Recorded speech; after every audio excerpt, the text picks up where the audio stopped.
All right.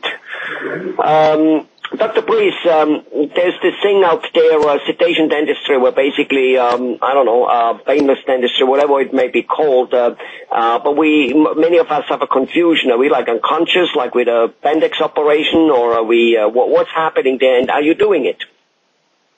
Yeah, sedation dentistry involves lots of different things and different levels, and it depends on the dentist's level of training and expertise as to what they can do. Most of the oral surgeons, for instance, have the capability of doing IV sedation and putting a person totally to sleep, like when you have an operation in the hospital. But I myself practice what we call oral conscious sedation, in which the patient comes in and receives a couple of pills. We use triazolam, which is a cousin to Valium. It takes about an hour, hour and a half for the pills to work, and it makes the patient very groggy and relaxed. Sometimes we use nitrous oxide gas along with that to help. But the nice part about it is the patient's calmer. It's easier to work on them. They're more relaxed. The appointment seems to go faster. We may be there for 2 or 3 hours, and it might seem like a half hour to the patient. And the real nice part is the next day they don't remember very much of what happened. There's an amnesia effect. So if something did bother them, then the next day they wouldn't remember it, so they wouldn't be scared and worried about their future dental appointments. So it's been a real boon to dentistry and to my practice to be able to offer that to patients. It's definitely a lot of patients who normally wouldn't receive dentistry has been able to come in and have things done with sedation. Wow. So what you're saying is, but basically you can do a lot more dentistry, 3, 4, 5, 6, 7 teeth. You can do a bunch of implants, a bunch of crowns, or a couple, 2, 3, 4 root canals if needed. I mean, whatever it is, simply because you can work on the patient for 2, 3, and 4 hours, rather than the patient having to come back 4, 5, and 6 times to get the same amount of work done. Exactly. Wow. I mean, just in time alone, whatever sedation dentistry costs, that must be well worth it. Never mind, I mean, never mind if you have all the time in the world, financially independent, having a lots of time. Who wants to sit 6 times in a dental office, if you can get it over with one shot? And, as you said, it doesn't feel like you were in there for 2, 3, or 4, or 5, 6 hours. Right.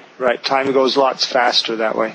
Yeah, because, I mean, I guess even though, like dentistry really doesn't hurt anymore very much, you guys know how to give injections wonderful, and you even, pre-numb the gums before you put the injection. There's really no pain involved, but there still is that sitting there and having that mouth open for an hour or two, and, you look at the ceiling and you kind of start counting sheep, and so you're saying that that sedation dentistry avoids that and time just flies. Yes. And especially if they're listening to some relaxing music or something, it's not near as traumatic for them.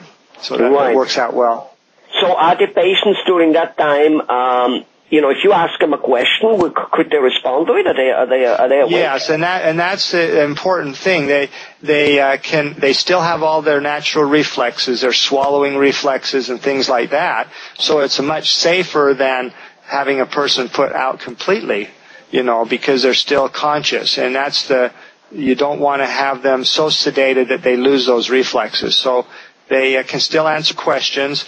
They don't necessarily the next day remember talking to you, and you can't really give them any instructions because they won't remember it.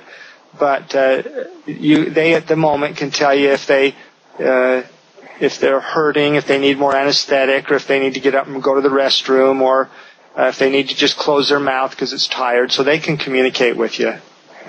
Wow. Well, that sounds like almost a wonderful thing, I guess. It is. Considering that you are in a dental office. It must be kind of like difficult sometimes for you dentists to kind of have patients sitting in a chair and saying, I hate coming to you. And yet, have no choice, and yet are very happy because I'm having a toothache and I got to come to you, and yet I hate to come to you, kind of a dichotomy.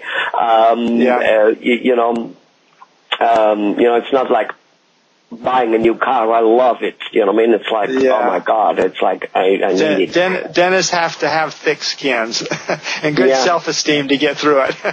Right. But so sedation dentistry seems to be something which is helping, and not every dentist is doing that, right?